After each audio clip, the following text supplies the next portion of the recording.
नमस्कार दोस्तों, स्वागत है आपका लक्ष्य क्लासेस की इस प्रश्नावली में। इसमें आज हम लोग डीएलएड पाठ्यक्रम के अंतर्गत शैक्षिक विमर्श पाठ से देखेंगे ज्योतिबा फूले तथा डॉक्टर जाकिर हुसैन से संबंधित प्रश्नावलियों को।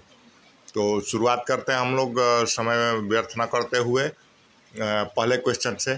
पहला क्वेश्चन है कि ज्योतिबा फूले थे एक वकील, एक बाल मनोचिकित्सक, एक प्रोफेसर या समाज सुधारक। इसका सही ऑप्शन है एक समाज सुधारक। ज्योतिबा फूले एक समाज सुधारक थे। ज्योतिबा संस्थापक थे किस चीज़ के? समदर्शी समाज, सत्यशोधक समाज, ब्रह्म समाज या ब्राह्मण समाज।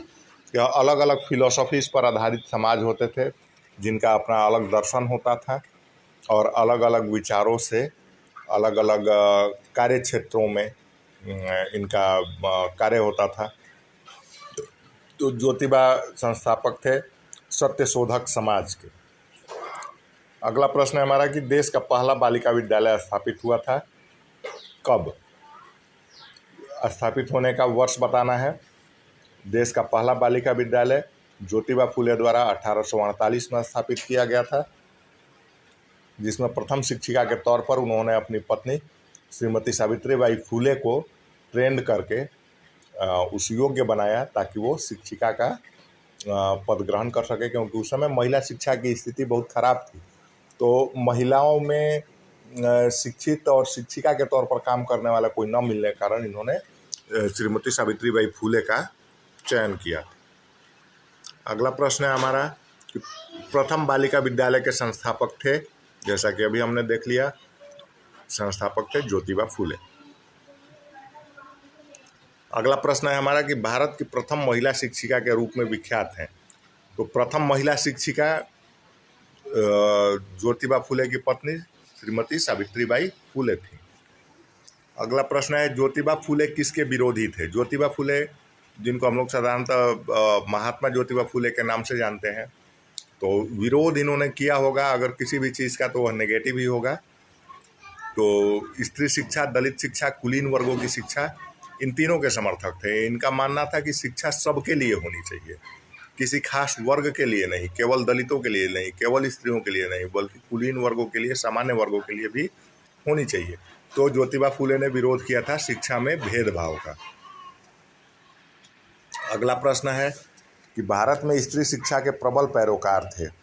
भारत में स्त्री शिक्षा के पैरवी किसने की थी? पंडित मदन मोहन मालवीय, ज्योतिबा फूले, दयानंद सरस्वती और महादेव गोविंद रानडे। तो बाकी तीन ऑप्शंस जो हैं वो हमारे सिलेबस के नहीं हैं। इनके शैक्षिक विमर्श को हमारे डीएलएड के सिलेबस या बीपीएससी द्वारा जारी किए गए सिलेबस में नहीं पढ़ना है।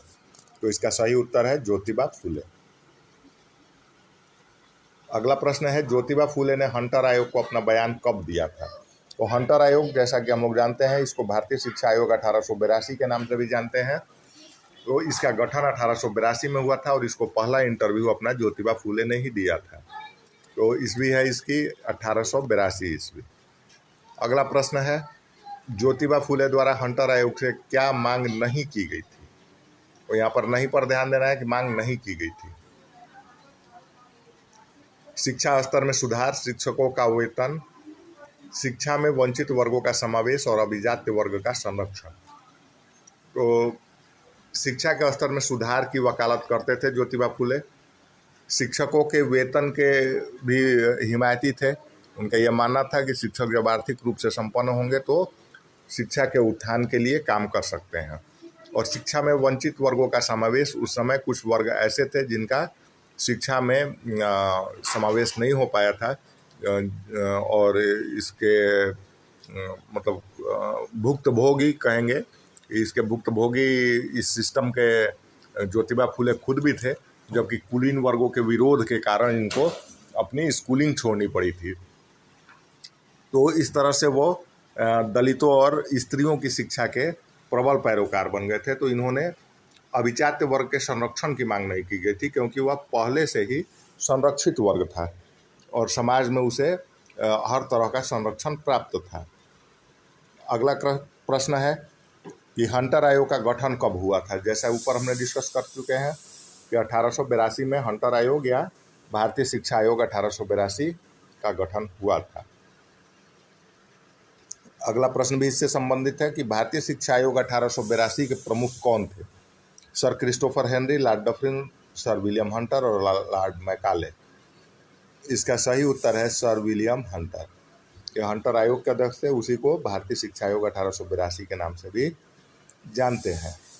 अगला प्रश्न है डॉक्टर जाकिर हुसैन का जन्म कहाँ हुआ था? तो डॉक्टर जाकिर हुसैन का जन्म हैदराबाद शहर में हुआ था, जो कि वर्तमान में तेलंगाना राज्य में है।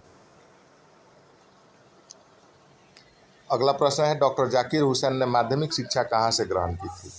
ऑप्शन है औरंगाबाद, पटना, इटावा, पीलीभीत। सही उत्तर है इसका इटावा। डॉक्टर जाकिर हुसैन की माध्यमिक शिक्षा इटावा में संपन्न हुई थी। अगला प्रश्न है डॉक्टर जाकिर हुसैन ने अर्थशास्त्र में उच्च शिक्षा कहाँ से ली थी? और सही उत्तर है इसका कि डॉक्टर जाकिर हुसैन ने अर्थशास्त्र में उच्च शिक्षा बर्लिन विश्वविद्यालय से ली थी।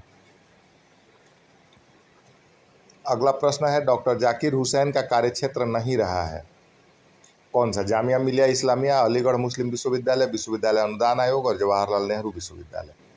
तो इसमें से जामिया विश्वविद्यालय और अलीगढ़ विश्वविद्यालय के कुलपति रहे हैं, साथ ही विश्वविद्यालय अनुदान आयोग के डॉक्टर हुसैन सदस्य रहे हैं। इनका कोई भी संबंध जवाहरलाल नेहरू विश्वविद्यालय से नहीं रहा है।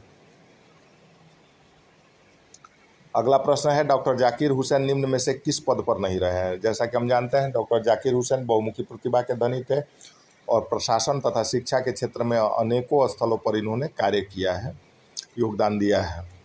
तो डॉक्टर जाकिर हुसैन भारत के तृतीय राष्ट्रपति, भारत के प्रथम मुस्लिम राष्ट्रपति भी रहे हैं। उपराष्ट्रपति, भारत के द्वितीय उपराष्ट्रपति के तौर पर इन्होंने काम किया है और ये बिहार के राज्यपाल भी रहे हैं, बस लोकसभा के अध्यक्ष नहीं रहे हैं। तो सही ऑप्शन हो जाएगा इसमें लोकसभा अध्यक्ष। अगला प्रश्न है कि डॉक्टर जाकिर हुसैन को भारत रत्न सम्मान कब मिला? जीवन काल में, मरणोपरांत, कभी नहीं या बाल्यावस्था में? और डॉक्टर जाकिर हुसैन को भारत रत्न सम्मान इनके जीवन काल में ही मिला था। अगला प्रश्न है डॉक्टर जाकिर हुसैन किसके पैरोकार थे? जो ऑप्शंस दिए गए हैं वो हैं शिक्षा में सामाजिक मूल्यों के, मानवीय मूल्यों के, सांस्कृतिक मूल्यों के और पाश्चात्य शिक्षा व्यवस्था के। तो इसमें जैसा कि हम लोग अपने वीडियोज़ में डिस्कशन कर चुके हैं कि डॉक्टर जाकिर हुसैन जो थे वो सामाजिक, मानवीय, सांस्कृतिक मूल्यों के पक्षधर थे, मगर पाश्चात्य शिक्षा व्यवस्था के पक्षधर नहीं थे। उनका यह मानना था कि पाश्चात्य शिक्षा व्यवस्था जो है वह यहाँ पर निरर्थक ज्ञान देने वाली हो जाती है।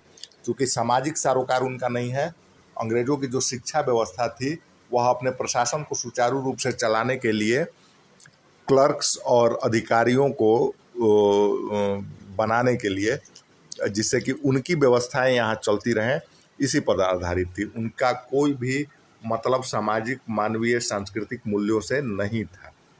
इसलिए डॉक्टर जाकिर हुसैन किसके पैरोकार थे, यह क्वेश्चन मिसप्रिंटेड है। ये होना चाहिए कि डॉक्टर जाकिर हुसैन किसके पैरोकार नहीं थे। तो इसमें एक ऑप्शन आ जाता है पाश्चात्य शिक्षा व्यवस्था का, और बाकी तीनों के वो पैरोकार थे।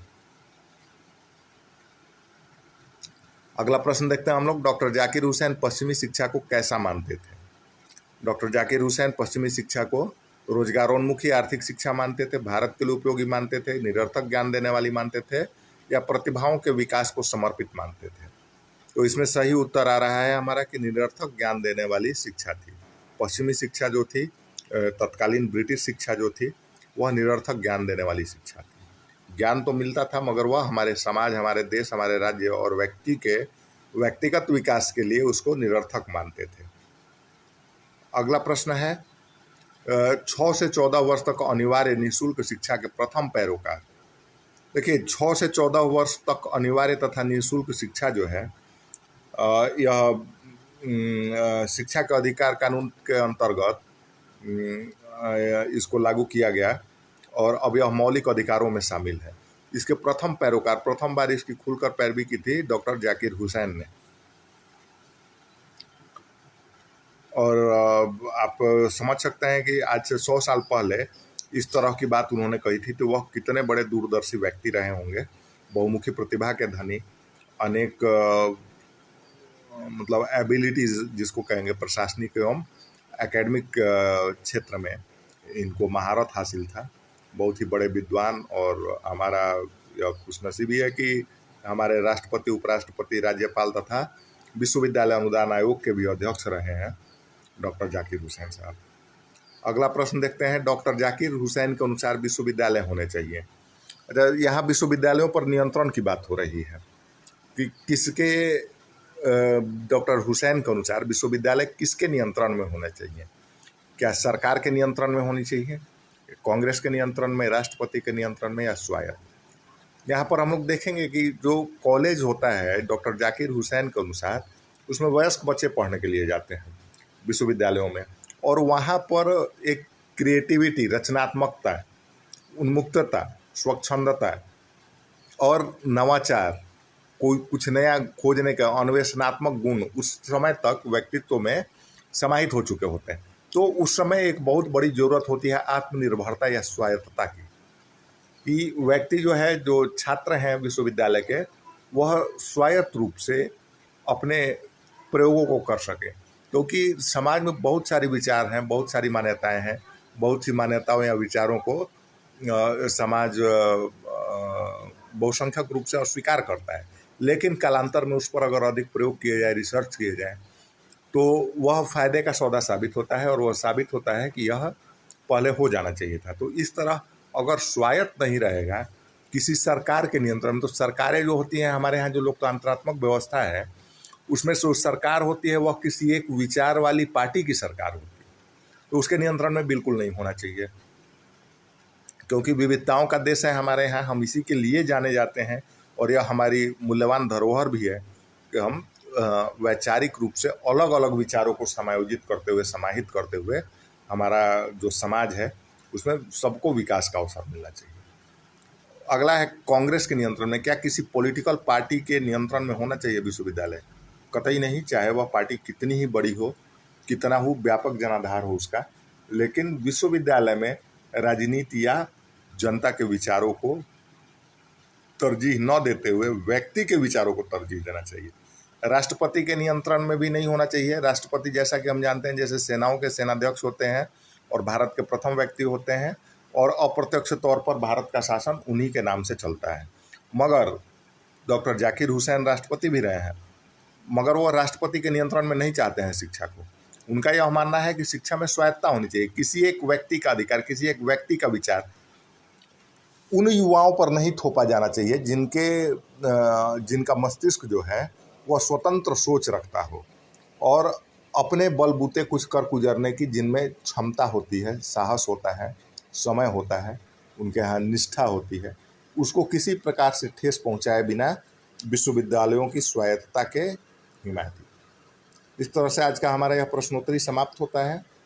आप लोग चैनल को सब्सक्राइब करें और नोटिफिकेशन बेल आइकन जो है उसको प्रेस कर दें, क्योंकि हम लोग बहुत जल्द ही सभी टॉपिक्स को कवर करते हुए, समय बहुत बिल्कुल कम है, तो बहुत जल्द ही हम लोग पूरे सिलेबस को कवर करते हुए महत्वपूर्ण क्वेश्चंस को एक बार ले आएंगे, कॉन्सेप्चुअल क्वेश्चंस को, जिससे कि आपका कॉन्सेप्ट क्लियर हो सके और अधिकतम अंक हासिल करने के लिए यह परीक्षाओं में जरूरी होगा। तो हम लोग बहुत जल्द आते हैं आपके साथ अगले वीडियो या प्रश्नावली के साथ। अब तक के लिए नमस्कार।